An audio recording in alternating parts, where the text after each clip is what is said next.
बोलिए सतगुरु कबीर साहेब की जय। बंदी छोड़ गरीबदास जी महाराज की जय। सर्व संतों की जय।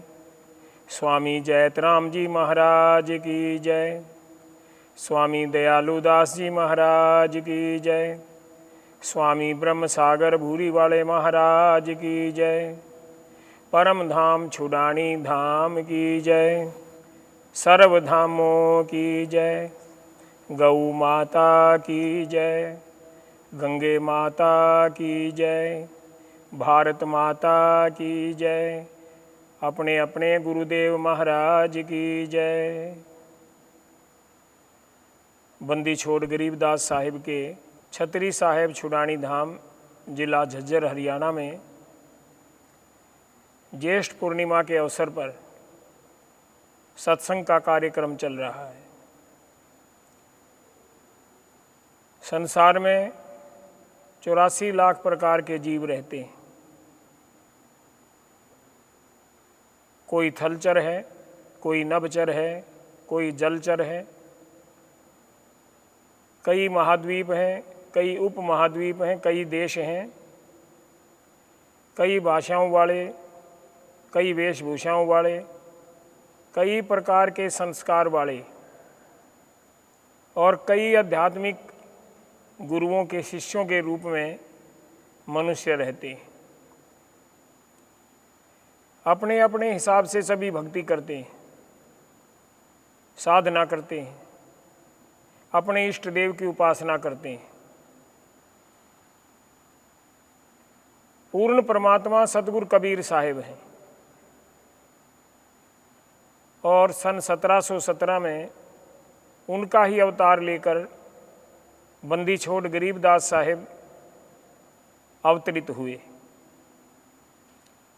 संसार में मनुष्यों के ऊपर, जीवों के ऊपर अनेक प्रकार की रुकावटें, बाधाएं, समस्याएं, परेशानियां होती। मनुष्य का नैतिक बल गिरने लगता है, आसुरी शक्तियों का जोर हो जाता है, तो कौन बचाएगा। गोस्वामी तुलसीदास जी ने रामायण में एक बड़ी सुंदर बात कही है कि जब जब होए धर्म की हानि, बाढ़हि असुर अधम अबमानी, तब तब धर प्रभु विविध शरीरा, हर ही कृपा निधि सज्जन पीड़ा। सज्जनों की रक्षा करने के लिए, दुर्जनों से बचाने के लिए, भक्त लोगों को राक्षसी वृत्तियों से बचाने के लिए परमात्मा अवतार धारण करता है।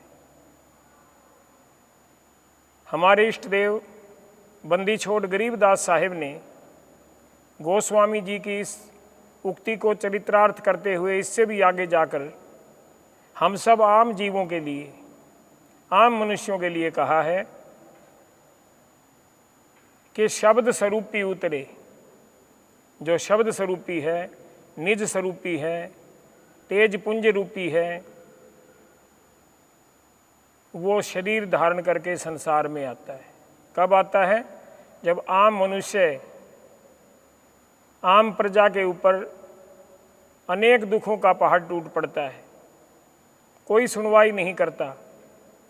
जब कातर हृदय से त्राहिमाम त्राहिमाम करते हुए मनुष्य ये आवाज़ करता है कि कोई तो हो जो हमारे को उबार सके, तो उस समय पूर्ण परमात्मा सतगुरु कबीर साहिब का अवतार हुआ। गरीबदास साहिब ने लिखा है, शब्द स्वरूपी उतरे सतगुर सत्य कबीर, दास गरीब दयाल हैं डिगे बंधावें धीर। हमारा जो नैतिक बल गिर चुका है, हम पेशेंस खो चुके हैं, हमारा धैर्य चुक गया है, फिर से हमारे को शक्ति देने के लिए, खड़ा करने के लिए, मजबूती प्रदान करने के लिए, भक्ति करने के लिए, साहस दिलाने के लिए परमात्मा अवतरित होता है। सतगुरु कबीर साहिब काशी में अवतरित हुए। इससे पहले सत सुकृत के नाम से करुणामय के नाम से, मुनिंद्र के नाम से प्रत्येक युग में आए और फिर कलयुग में काशी में कबीर कहलाए। तो सतगुरु कबीर साहिब के निमित्त ये कबीर प्राकट्य दिवस है, ज्येष्ठ पूर्णिमा, जिसके अवसर पर बंदी छोड़ गरीबदास साहिब के परम धाम गरीबदासीय सर्वोच्च पीठ गरीबदासीय पंथ मुख्यालय में ये सत्संग कार्यक्रम चल रहा है। तो आइए प्रारंभ करते हैं सतगुरु कबीर साहब के अनेक दिव्य लीलाओं के साथ, जो हमने सुनी हैं, पढ़ी हैं। संतों के श्रीमुख प्रवचनों में जिसका जिक्र आता है, प्रसंग आते हैं। एक बार सतगुरु कबीर साहब सोचने लगे कि लाखों भक्त हैं, लाखों अनुयायी हैं। गरीबदास साहिब ने तो यहाँ तक लिखा है कि सतगुरु कबीर साहिब के अंदाजन 64 लाख भगत थे, जो उनको परमात्मा मानते थे, कोई देवता मानता था, कोई गुरु मानता था, पूज्य मानते थे। कबीर साहिब भी उनके ऊपर कृपा करते थे। एक बार कबीर साहिब के मन में विचार उठा कि ये जो मानने वाले हैं, पूजने वाले हैं, इनकी परीक्षा लेनी चाहिए कि किस हद तक मानते हैं, किस हद तक पूजते हैं। क्या इनके विचार सुसंस्कारित हैं या फिर ढकोसला भी है। सतगुरु कबीर साहिब समर्थ पुरुष थे। एक बार उन्होंने बड़ी दिव्य लीला रचाई। परम पूज्य सत्कार योग महाराज जी रविदास जी, उनको अपने संग एक हाथी पर बिठाया और अपनी दिव्य शक्ति से एक सुंदर अबला को प्रकट करके अपने आगे बिठा लिया।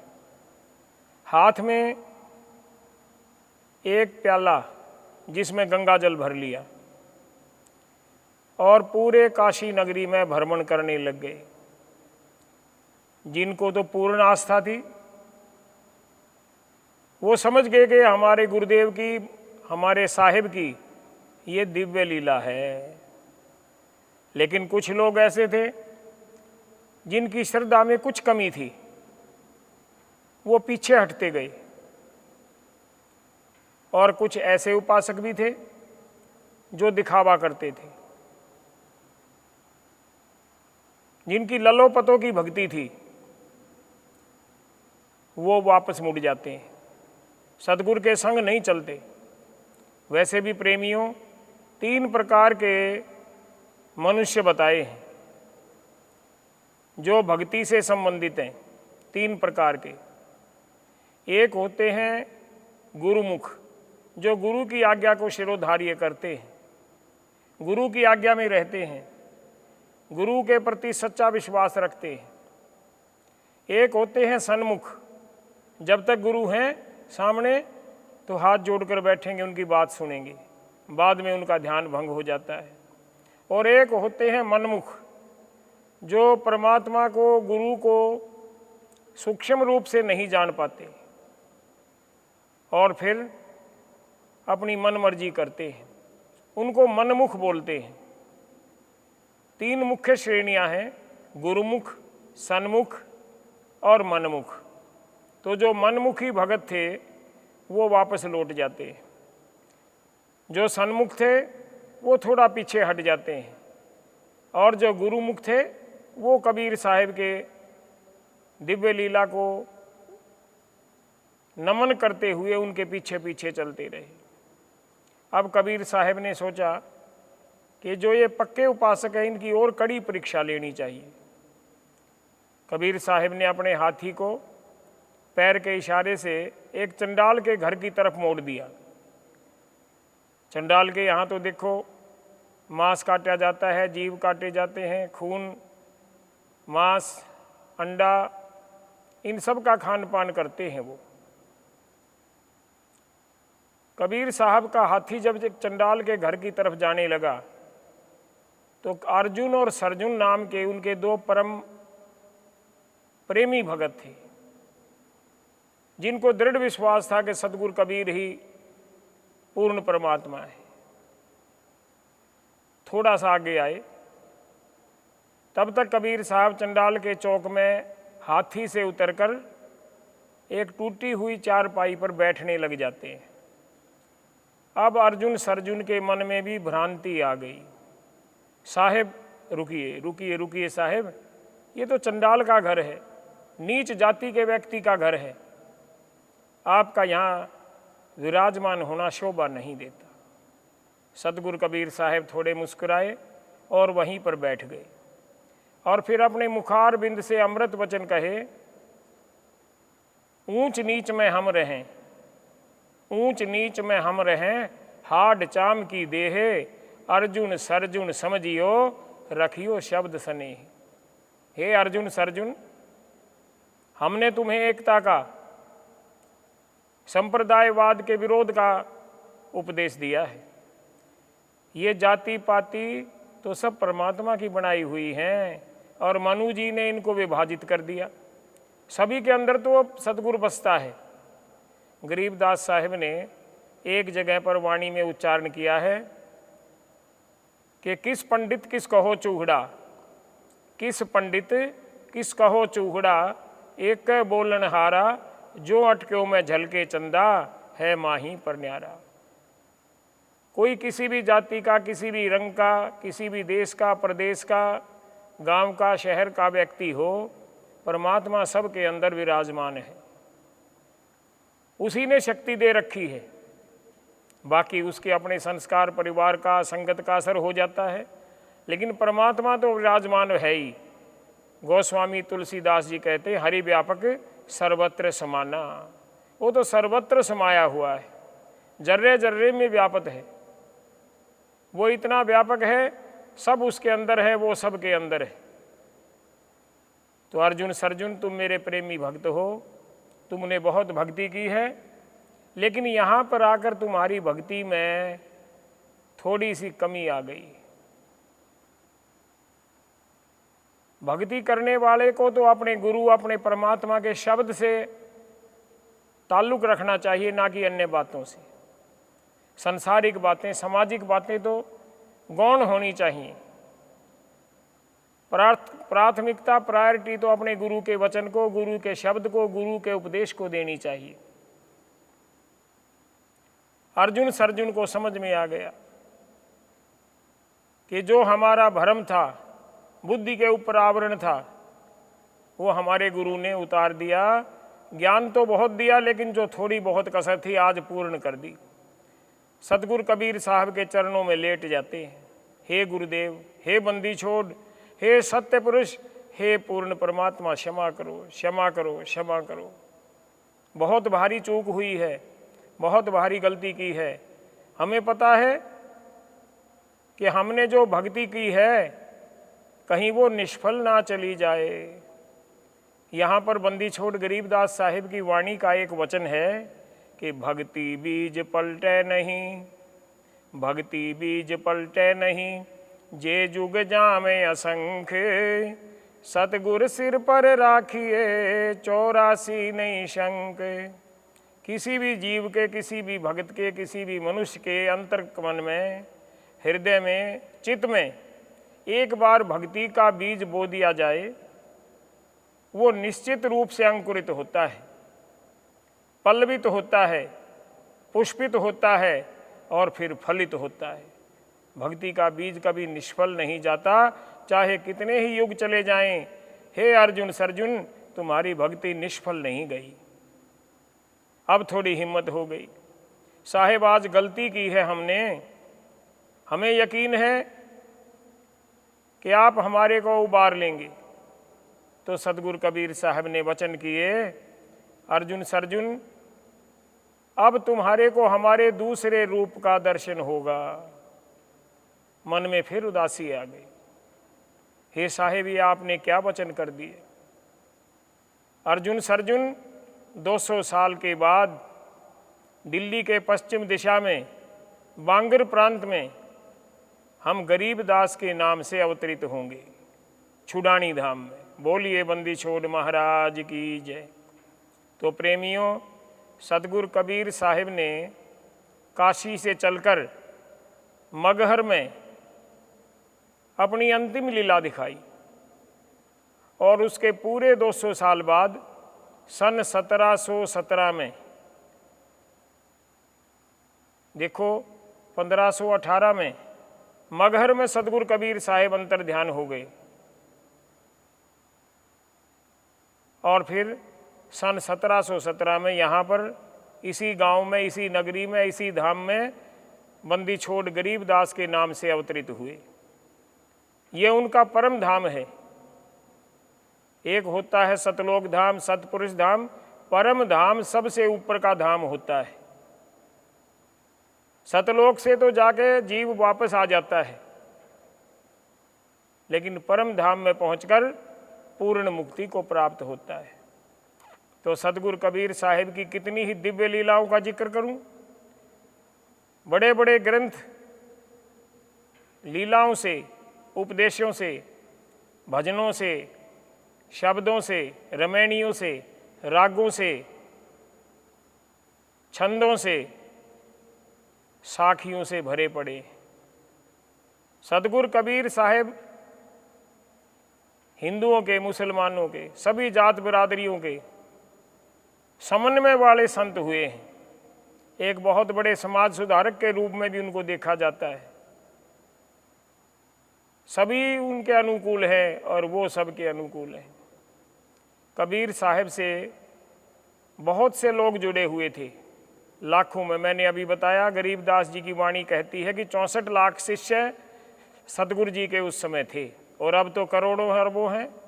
पूरा देश, पूरा संसार ये मानता है कि कबीर के सदर्श, कबीर के समकक्ष, कबीर के जैसा कोई विचारक नहीं हुआ, कोई संत नहीं हुआ। मैं किसी दूसरे संतों की निंदा नहीं कर रहा, बस सतगुरु कबीर साहब पूर्ण परमात्मा के बारे में बता रहा। रजनीश जी बहुत बड़े लेखक हुए, विचारक हुए। देश में, प्रदेश में, अनेक विदेशों में उनकी पुस्तकें कई भाषाओं में प्रकाशित हुई। वो स्वयं भी बहुत विचारवान थे, विश्व के अग्रणी पुरुषों में थे। अध्यात्म के ऊपर उनकी खोज निराली थी। उनके प्रकाशन जितने भी हुए किसी भी भाषा में, वो पठनीय हैं। लेकिन अपने जीवन की अंतिम घड़ियों में, कुछ साल में, वो कबीर को समर्पित हो गए। उन्होंने एक बहुत मोटी पुस्तक प्रकाशित की, कहत कबीर, इस नाम से, और उसके अंतिम पृष्ठ पर ये लिखा कि मैं बहुत बड़ा विचारक हूँ, मैं भी मानता हूँ, संसार भी मानता है, लेकिन मेरे जीवन का सार क्या है कि कबीर से बढ़कर कोई विचारक नहीं, कोई फिलोसफर नहीं, कोई एनालिसिस करने वाला नहीं, जिन्होंने समाज के, संसार के किसी भी अंग को, किसी भी अंश को, किसी भी दृष्टिकोण को केवल छुआ ही नहीं, उसका गहन विश्लेषण किया। धन्य है कबीर साहिब। तो जहाँ कबीर के करोड़ों उपासक, करोड़ों साधक, करोड़ों प्रशंसक थे, वहीं पर उनके जीवन काल में उनसे ईर्ष्या रखने वाले, द्वेष रखने वाले, उनको नीचे दिखलाने की अभिलाषा रखने वाले बहुत से लोग थे, जिनमें हिंदू भी थे और मुसलमान भी थे, ब्राह्मण भी थे और काजी भी थे। एक बार ब्राह्मणों ने सोचा कि कबीर की ख्याति तो दिन प्रतिदिन बढ़ती जा रही है, अनेकों लोग कबीर से प्रतिदिन जुड़ते जा रहे हैं। कबीर का सादा व्यवहार, सादा पहनावा, सादा खान पान, सादा बोलचाल की शैली, लोग प्रभावित हो रहे थे। कहीं कोई आडंबर नहीं, कहीं कोई ढकोसला नहीं, कहीं कोई पाखंड नहीं।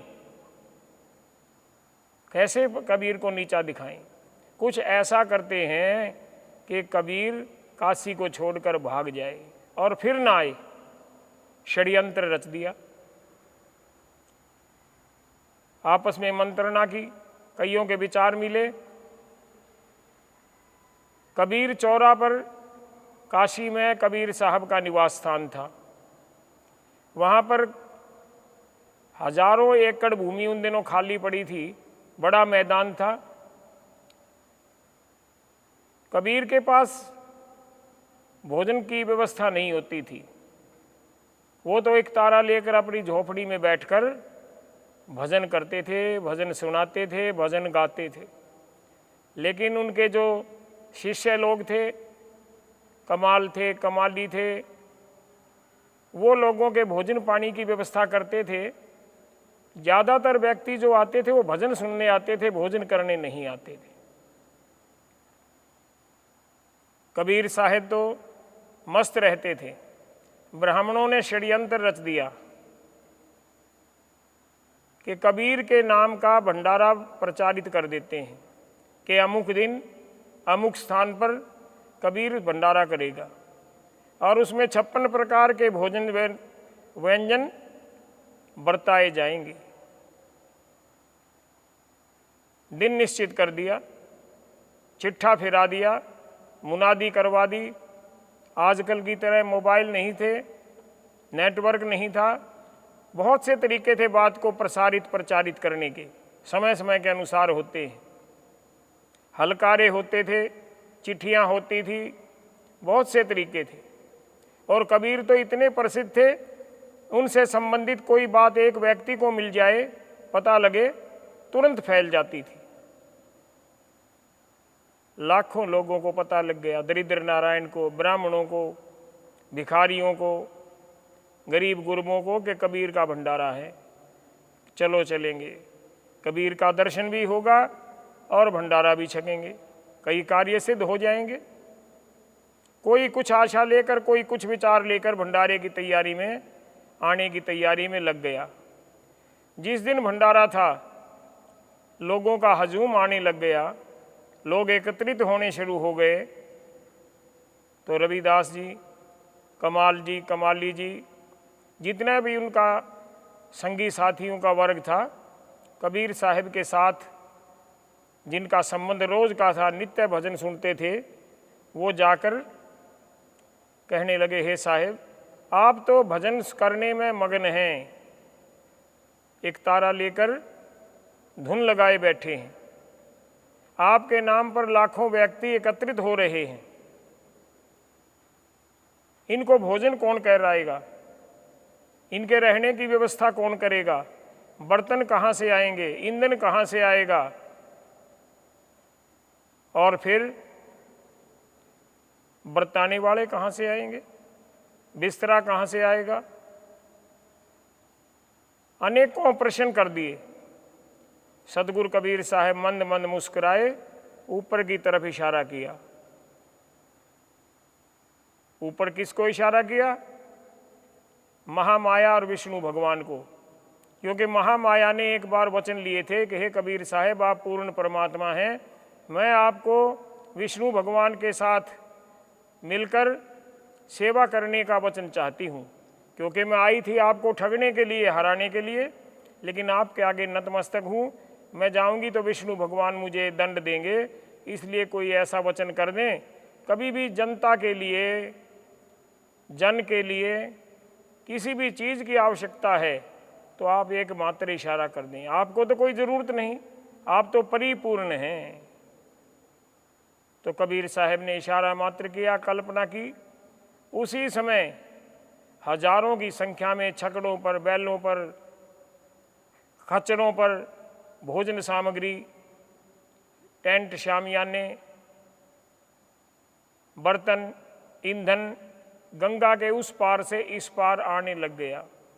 देखते देखते टेंट और तंबू चढ़ गए, छोलदारियाँ लग गई, कढ़ाए चढ़ गए, आग लग गई, भोजन बनने लग गया, चूल्हे जलने लग गए, पकवान बनने लग गए, और लाखों व्यक्तियों को जिमाने वाले भी पता नहीं कहाँ से आ गए, दूत बन गए, देवदूत आ गए, मानो सारा जगत इकट्ठा है और देव जो हैं सेवा में खड़े हैं। ऐसा नज़ारा किसी ने नहीं देखा। अब ईर्ष्या करने वाले सोचने लगे, गंगा नदी पर कोई पुल नहीं, उस पार से इस पार कैसे आया, और काशी नगर में ऐसा कोई साहूकार नहीं जो सारी सामग्री एकाएक दे दे। तो ये कहाँ से आ रहा है, कौन लेकर आ रहा है, किसके हुक्म से लेकर आया है, क्या क्या लेकर आया है? तो अनेकों प्रश्न उनके मन में उत्कंठित होने लग गए। गरीबदास महाराज जी ने अपनी अमृतमयी वाणी में एक भजन लिखा है, मैं संक्षेप में सुना रहा हूँ। इस भंडारे के बारे में, कबीर का भंडारा, काशी का भंडारा, अपार माल लेकर कौन आया है? गरीबदास जी ने अपनी अमृतमयी वाणी में एक भजन लिखा है। आया है बंजारा केशो आया है बंजारा केशो आया है, काशी लाया माल अपारा केशो आया है बंजारा केशो आया है। केशो किस विष्णु भगवान के लिए, बंजारा जो वणज करता हो, सामान लेकर आता जाता हो, व्यापार करता हो। काशी नगरी बनारस को कहते हैं। आया है बंजारा केशो आया है बंजारा, काशी लाया माल अपारा। ये गरीबदास जी की मूल वाणी का शब्द है। उन दिनों छकड़े चलते थे, बैलगाड़ियाँ चलती थी, खच्चरों के ऊपर, बैलों के ऊपर गुणों में सामान भरा जाता था। गुण कहते हैं उस थैले को जो खच्चर पर या बैल के ऊपर दोनों साइड लटकाया जाता है, उसमें माल भरा जाता है। बैग होते थे दोनों साइड के। 18 लाख व्यक्ति उस भंडारे में एकत्रित हुए। 18 लाख के लिए 9 लाख बैलों के ऊपर 2-2 आदमी का सामान, 18 लाख के लिए 9 लाख बॉडी गुण में सामान लाद कर विष्णु भगवान महामाया पधार जाते हैं। तो गरीबदास जी ने लिखा वाणी में, 9 लाख बॉडी भरी विशंबर, 9 लाख, ये विशंबर भी भगवान विष्णु के लिए है। 9 लाख बॉडी भरी विशंबर, दिया कबीर भंडारा केशो आया है बंजारा केशो आया है। भंडारा कबीर का है। भगवान विष्णु महामाया सेवक के तौर पर, सहायक के तौर पर आए हैं सामान लेकर। और कबीर चौरा बहुत बड़ा मैदान, चौपटा बाजार, चौपटा मैदान, वहाँ पर तंबू तन गए, सारी सामग्री आ गई। सदगुरु जी गरीबदास जी ने फरमाया, धरती ऊपर तंबू ताने, धरती ऊपर तंबू ताने, चौपड़ के बेजारा केशो आया है बंजारा केशो आया है, काशी लाया माल अपारा केशो आया है बंजारा केशो आया है। अब लोग सोच रहे हैं, विचार कर रहे हैं कि गंगा नदी के उस पार से इस पार कैसे संभव है। उस समय कोई पुल नहीं था, कोई निवाड़ा नहीं था। निवाड़ा कहते हैं या तो लकड़ी के लट्ठों को जोड़कर या पीपों को जोड़कर अस्थाई पुल बना देते थे, लेकिन वो व्यवस्था भी नहीं थी। अब बाद में तो श्री लाल बहादुर शास्त्री जी ने अपने प्रधानमंत्रित्व काल में वहाँ पर गंगा पर बहुत बड़ा पुल बना दिया। हम लोग काशी जाते हैं, पुल भी है, अब तो रेल की लाइन भी है, सारे साधन हो गए। तो लोग आपस में विचार करते हैं, इतनी अथाह जल राशि के ऊपर से ये जल लेकर आना, भोजन लेकर आना, रहने खाने का, पीने का, ठहरने का सामान लेकर आना, तो कैसे कैसे विचार पनपते हैं उनके मन में। गरीबदास जी ने अपनी वाणी में उनको स्थान दिया है। कौन देश से बाल दे आई, किस देश से आई है? काशी से तो आई नहीं, आई कहीं अन्यत्र जगह से है। कौन देश से बाल दे आई, ना कहीं बंध्या निवाड़ा केशो आया है बंजारा केशो आया है, काशी लाया माल अपारा केशो आया है बंजारा केशो आया है। अब जो मेरे जैसे आप जैसे भक्त लोग थे, जिनकी आस्था पूर्ण थी, वो समझ जाते हैं कि तुम्हारे सद्गुरु, तुम्हारे सत्य पुरुष, तुम्हारे पूर्ण परमात्मा की समर्थताई में कोई कमी नहीं है, ये जो मर्जी कर सकते हैं। इनकी तो कल्पना मात्र से सृष्टि खड़ी हो जाती है, इनको मेहनत नहीं करनी पड़ती। इनकी शक्ति इतनी विस्तृत है, इतनी विशाल है, ये इतने विराट हैं, जहाँ जो मर्जी कर सकते हैं। तो लोगों के अच्छे विचार कैसे किए गरीबदास जी ने अपनी वाणी के इस भजन में। अपरंपार पार गत तेरी, हे कबीर तेरी अपरंपार माया, अपरंपार गति कोई नहीं प्राप्त कर सकता। अपरंपार पार गत तेरी, कित उतरी जलधारा केशो आया है, आया है, आया है बणजारा केशो आया है, काशी लाया माल अपारा केशो आया है।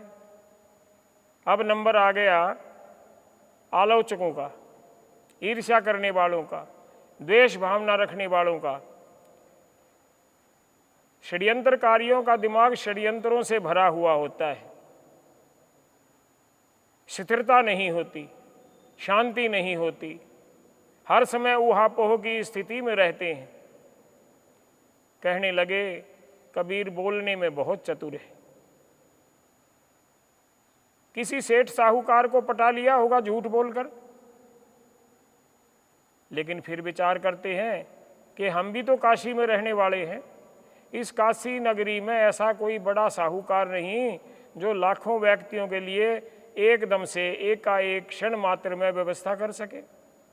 अपनी ही बात को नकार दिया उन्होंने। तो गरीबदास साहब ने शब्द में लिखा है, साहूकार नहीं कोई जाके, साहूकार नहीं कोई जाके, काशी नगर मंझारा केशो आया है, आया है, आया है बणजारा केशो आया है, काशी लाया माल अपारा केशो आया है। अब शब्द की अंतिम कली है। जितना जन समूह था, पीर फकीर थे, दरिद्र नारायण थे, गरीब गुरबे थे, भिखारी थे, साधु संत थे, सज्जन वृंद थे, वो सब एक स्वर के साथ कहने लगे, इस रहस्य को हम जान गए हैं, इस सच्चाई की गहराई में हम पहुंच चुके हैं, और कोई करने वाला नहीं, ये पूर्ण परमात्मा स्वयं ही करता है, स्वयं ही भंडारे पूर्ण करता है। देवी देवता यहाँ तक के विष्णु और महामाया भी इसके हुक्म से अपने देवलोक से, विष्णु लोक से चल कर आए हैं। ये तो करतार है, पूर्ण करतार है, पूर्ण ब्रह्म है, पूर्ण परमात्मा है। तो गरीबदास साहिब ने कबीर साहिब की उपमा में कहा, दास गरीब कल्प से उतरे। कल्प का अर्थ है कल्पना। उनकी एक कल्पना मात्र से सारा कार्य हो गया। हाथ नहीं हिलाए, कहीं चल कर नहीं गए, कहीं मेहनत नहीं की, कहीं रुपया नहीं खर्चा, बस कल्पना की कि इस भंडारे की व्यवस्था करो। दास गरीब कल्प से उतरे, आप अलख कर तारा केशो आया है, आया है, आया है बणजारा केशो आया है, काशी लाया माल अपारा केशो आया है। बोलिए बंदी छोड़ महाराज की जय। सत साहिब, सत साहिब, सत साहिब। गरीबदास ये सर्वोच्च पीठ परम धाम श्री छत्री साहिब मंदिर, छुड़ानी धाम, झज्जर, हरियाणा में आचार्य गद्दीन शेन श्री महंत दया सागर जी महाराज के सानिध्य में मंदिर के नव निर्माण कार्य एवं भंडारा सेवा में दान सहयोग करने के लिए बैंक अकाउंट डिटेल इस प्रकार है। पंजाब नेशनल बैंक, गरीबदास ये शिरोमणि ट्रस्ट 19581132000055। गरीबदास ये international mission 19581132000062। Branch PNB Kablana, Jhajjar, Haryana. IFC code PUNB 0195810। अधिक जानकारी के लिए संपर्क करें 981202 28340, 9812428340, 8053833159, 8053683103.